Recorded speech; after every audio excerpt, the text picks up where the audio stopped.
మత్తయి సువార్త 2వ అధ్యాయము 4-8 వచనాలను ఈరోజు పాఠంగా మనం ధ్యానించుకుందాం.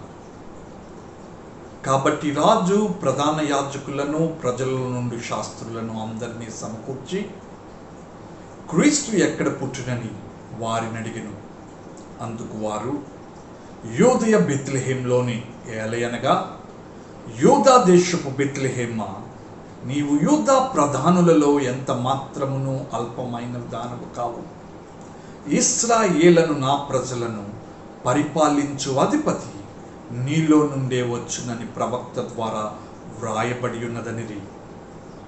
అంతటా హేరోదు ఆ జ్ఞానులను రహస్యముగా పిలిపించి ఆ నక్షత్రము కనబడిన కాలము వారి చేత పరిష్కారంగా తెలుసుకొని, మీరు వెళ్ళి ఆ శిశువు విషయమై జాగ్రత్తగా విచారించి తెలుసుకొనగానే నేనును వచ్చి ఆయనను పూజించినట్లు నాకు వర్తమానము తెండని చెప్పి వారిని బెత్లెహేమునకు పంపెను. హేరోదు రాజు 4 BCలో చనిపోయాడని చరిత్ర చెప్తుంది. అంటే యేసు 5 లేదా 6 BCలో జన్మించి ఉండొచ్చని ఇది తెలియచేస్తుంది.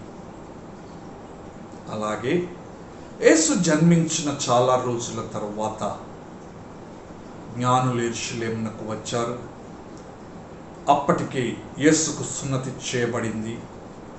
మరియ యోసేపులు ఇప్పుడు పశువుల పాకలో కాకుండా బెత్లెహేంలోని మరొక ఇంటిలో ఉన్నారు.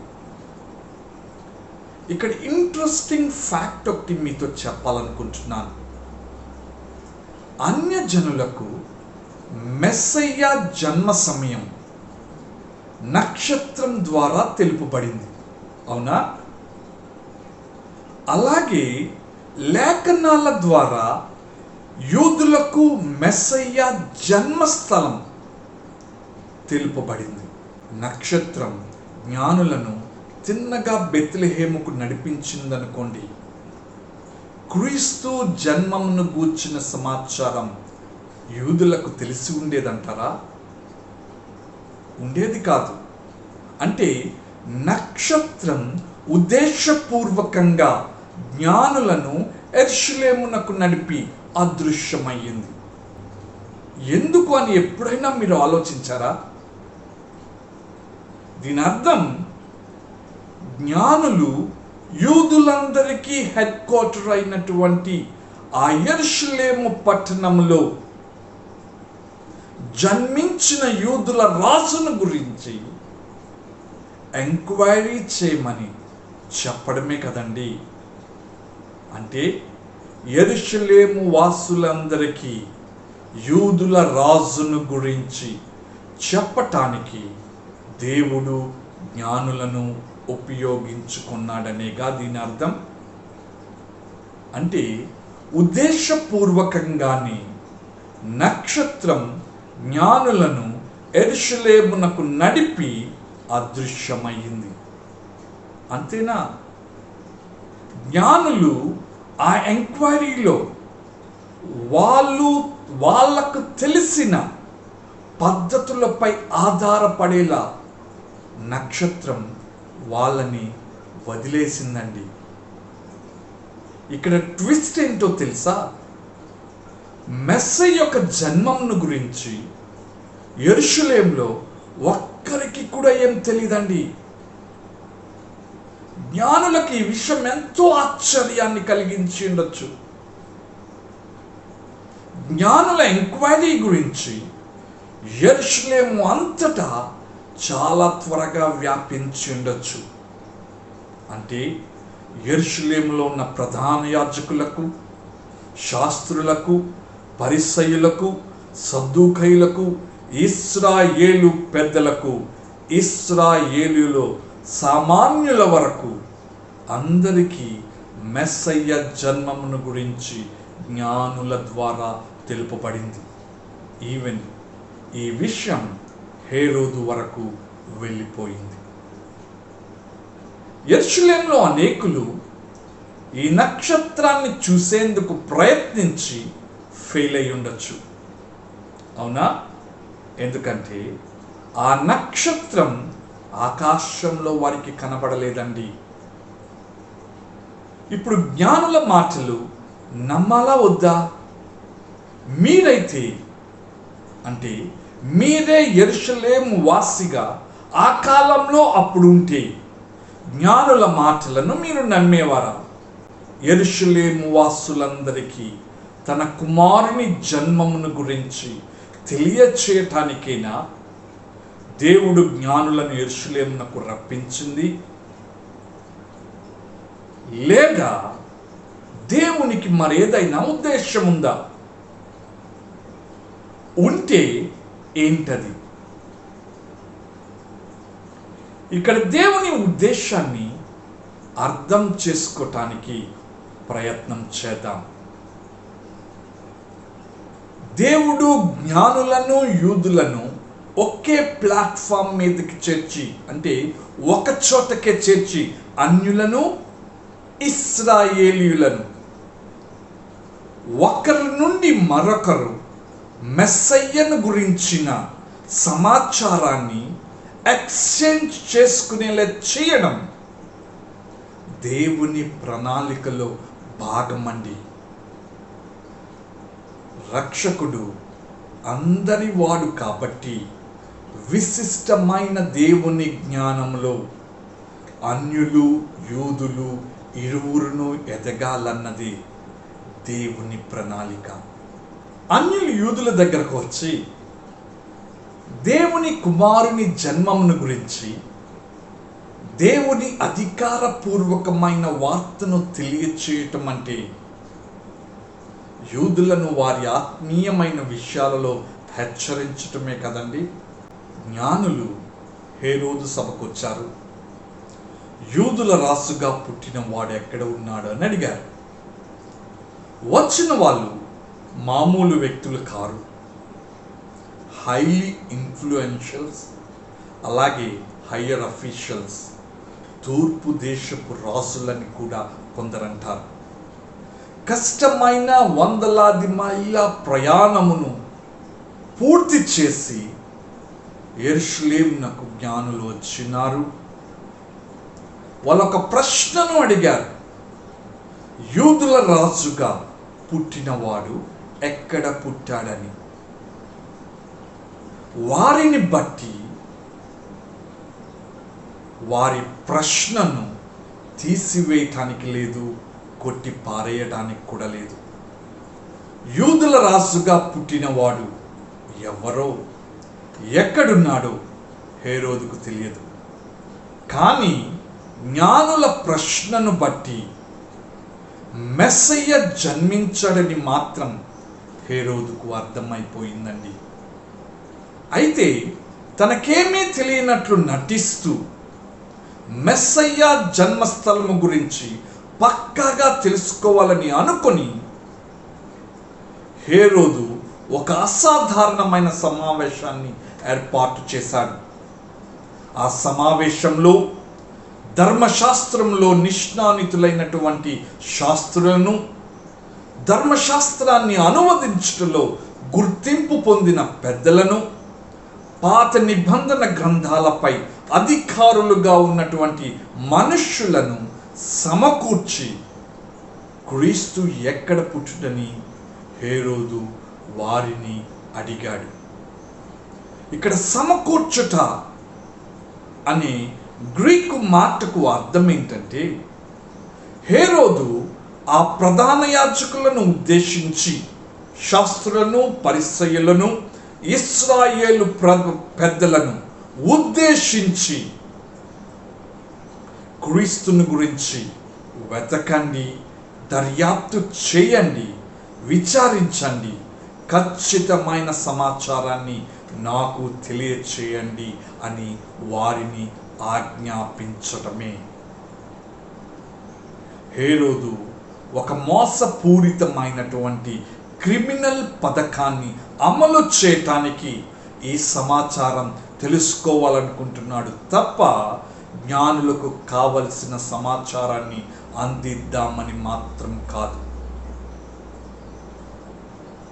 అప్పుడు వాళ్ళందరూ కూడా ఏకాభిప్రాయంతో హేరోదుకు నివేదికనిస్తూ జన్మించిన రాజు ఖచ్చితంగా ప్రవచనాల ప్రకారం ఎక్కడ పుడతాడో చెప్తూ ఆ ప్రవచనాలను సాక్షాత్ ఆధారాలుగా నివేదికలో పొందుపరిచి సింపుల్గా విన్నవారందరికీ అర్థమయ్యేటట్లుగా యూదయ బెత్లెహేంలోనే, ఏలయనగా యూదా దేశపు బెత్లెహేమా, నీవు యూదా ప్రధానులలో ఎంత మాత్రమును అల్పమైన దానవు కావు.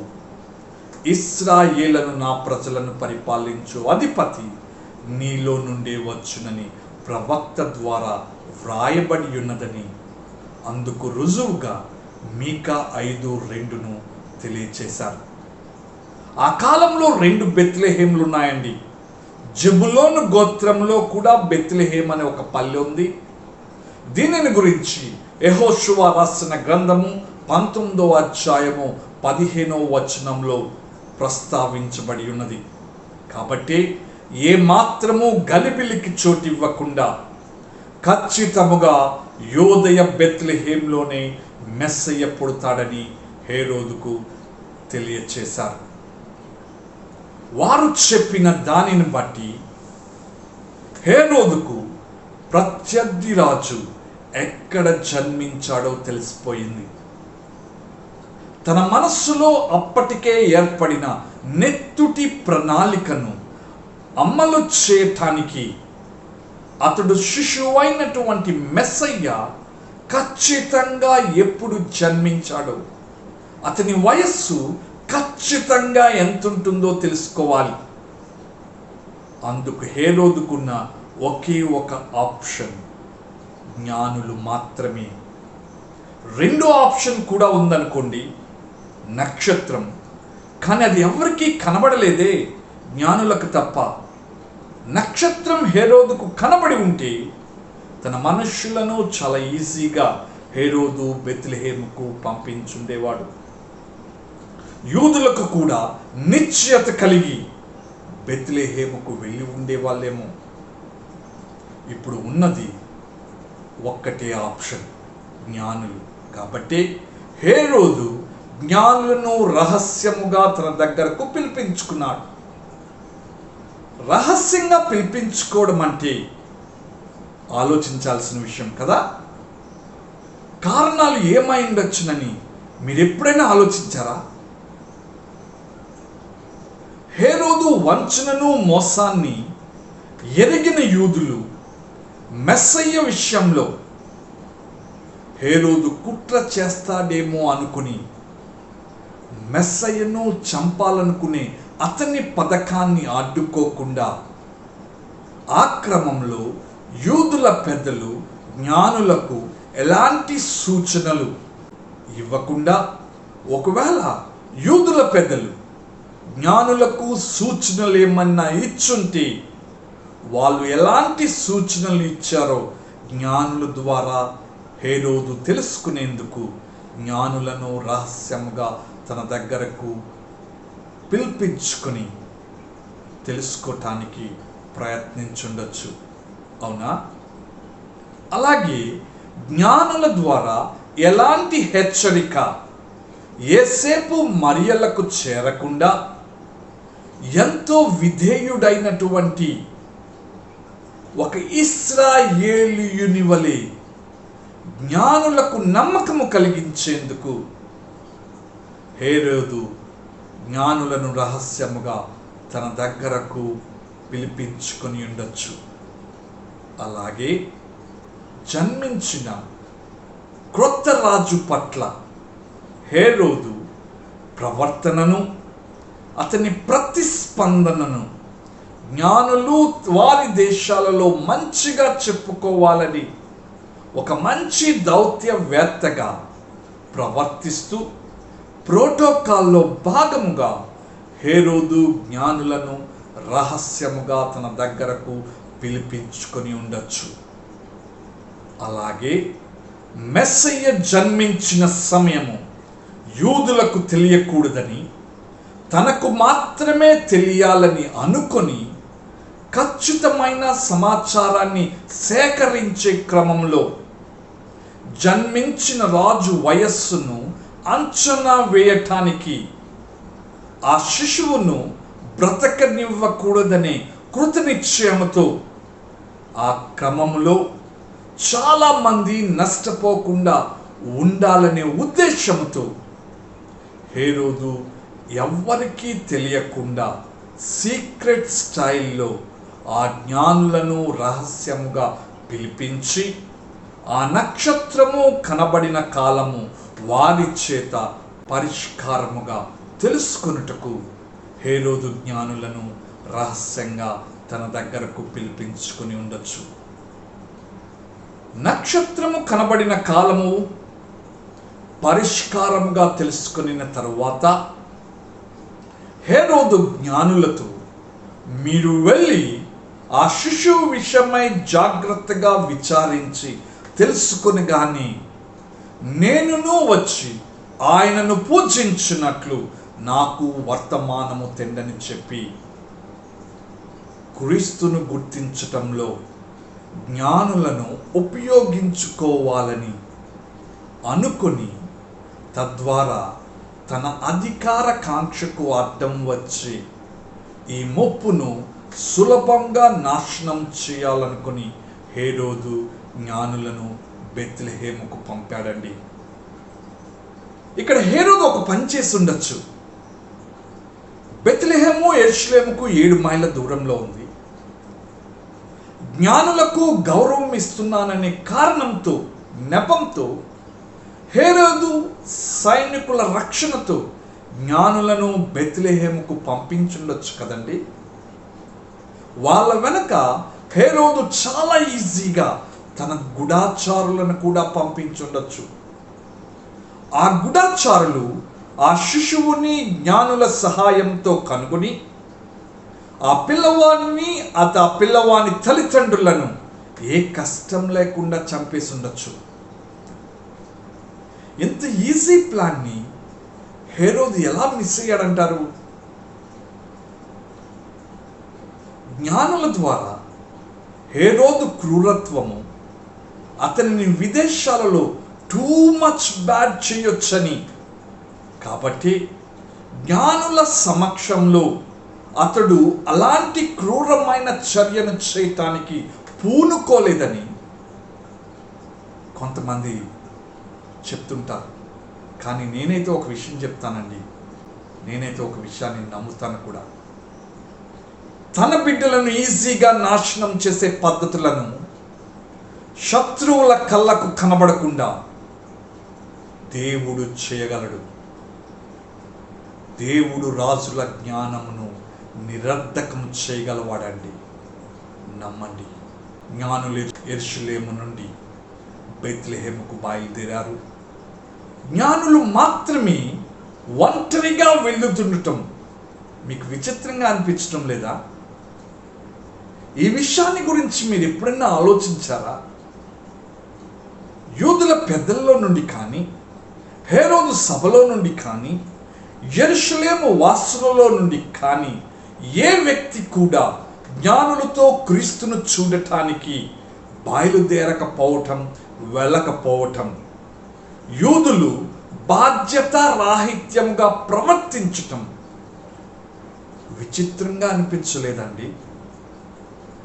కనీసం మనస్సాక్షిని బట్టైనా మా రాజు జన్మించాడోననే ఆలోచనతోనైనా, రాజును చూడాలనే ఉత్సుకతతోనైనా, లేదా విదేశీయులకు ఇచ్చే ప్రోటోకాల్ బట్టి అయినా ఎవరన్నా ఒక్కరు జ్ఞానులతో బెత్లెహేముకు బయలుదేరి ఉండొచ్చు, అవునా? మరి ఎందుకని ఎవ్వరూ కూడా బయలుదేరలేదంటారు? కారణాలు ఏమై ఉండొచ్చు?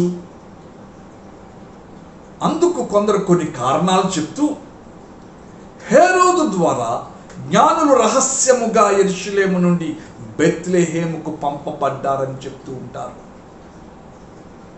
యూదులకు జ్ఞానులతో వెళ్ళాలని ఉన్న హేరోదును బట్టి జ్ఞానులతో వెళ్ళే అవకాశం వాళ్ళకి దొరికి ఉండకపోవచ్చని కొందరు అంటూ ఉంటారు. అలాగే ఆ శిశువు తల్లిదండ్రులకు అనుమానము రాకుండా హేరోదు జ్ఞానులతో ఎవరిని పంపించకుండా చేశాడు అని కొందరంటారు. యూదులు హేరోదు కుట్రను అనుమానించకుండా హేరోదు జ్ఞానులతో ఎవరిని పంపలేదని, మెస్సయ్య ఎవరో తెలిస్తేనే కదండి తిరుగుబాటుకు అవకాశం ఉంటుంది. ఆ అవకాశం యూదులకు హేరోదు ఇవ్వకుండా జ్ఞానులను ఒంటరిగా పంపించుండొచ్చని కొంతమంది అంటూ ఉంటారు. మరికొందరు యూదులు హేరోదుకు భయపడి ఉండొచ్చని చెప్తూ ఉంటారు. యూదుల అమర్యాదపూర్వకమైన ప్రవర్తన కానీ, చూపిన నిర్లక్ష్యం కానీ దేవుని పట్ల వారికున్న అవిధేయతకు కారణమని మరికొంతమంది చెప్తూ ఉంటారు. ఆధ్యాత్మికంగా ఇది యెరూషలేము వారి భ్రష్ట స్థితిని తెలియజేస్తూ మెస్సయ్య రాకడకు వాళ్ళు సిద్ధముగా లేరనే విషయాన్ని తెలియచేస్తూ ఉందని మరికొందరు చెప్తూ ఉంటారండి. యెరూషలేము ఆయనను తిరస్కరించడానికి మరొక కారణం కూడా ఉందండి. వారి విలాసవంతమైన జీవిత ప్రమాణాలే కారణం. అవి వారిని నైతిక పతనానికి దారి తీయించాయని, అందుకని యెరూషలేము వాసులు వారి యూదుల రాజు విషయంలో స్తబ్దుగా ఉండిపోయారని కొందరి చరిత్రకారుల అభిప్రాయం. ఆయన తన స్వకీయుల యొద్దకు వచ్చెను, ఆయన స్వకీయులు ఆయనను అంగీకరింపలేదు అనే మాటలు కరెక్టే కదండి. ఏ కారణమైతేనేమి యూదుల ప్రతిస్పందన జ్ఞానులను నిరుత్సాహపరిచి ఉండొచ్చు. యూదుల రాజును గౌరవించటానికి మేము ఎంతో దూరము నుండి వస్తే ఈ యూదులు జన్మించిన వారి రాజు పట్ల మా పట్ల ఇలా వ్యవహరిస్తున్నారేంటి అని జ్ఞానులు అనుకుని ఉండొచ్చు. మనతో ఎవరు రాకపోయినా, మన మాటలు ఎవరు నమ్మకపోయినా మనం మాత్రం సిగ్గుపడకుండా క్రీస్తు దగ్గరకు ఒంటరిగానే వెళ్దామని జ్ఞానులు నిశ్చయించుకొని ఒంటరిగానే బయలుదేరారండి. క్రీస్తును కనుక్కునే వరకు వెతకాలని నిశ్చయించుకున్నారు. బెత్లెహేముకు బయలుదేరారు. ఈరోజు పాఠం ఇదండి. పాఠంను ఆలకించిన మీ అందరికీ మరొకసారి మన దేవుని నామంలో కృతజ్ఞతాస్తుతులను తెలియజేస్తూ ఉన్నాం. దయచేసి మా ఛానల్ని ఇంకా ఎవరైనా సబ్స్క్రైబ్ చేసుకోకపోతే సబ్స్క్రైబ్ చేసుకోమని రిక్వెస్ట్ చేస్తున్నాం. లైక్ చేయండి, మీ ఫ్రెండ్స్కి రిలేటివ్స్కి షేర్ చేయండి. ఒకవేళ మీకు డౌట్స్ కామెంట్స్ ఏమైనా ఉంటే కామెంట్ సెక్షన్లో తెలియచేయమని రిక్వెస్ట్ చేస్తూ ఉన్నాం. God bless you all. దేవుడు మీ అందరినీ ఆశీర్వదించి దీవించునుగాక. ఆమేన్.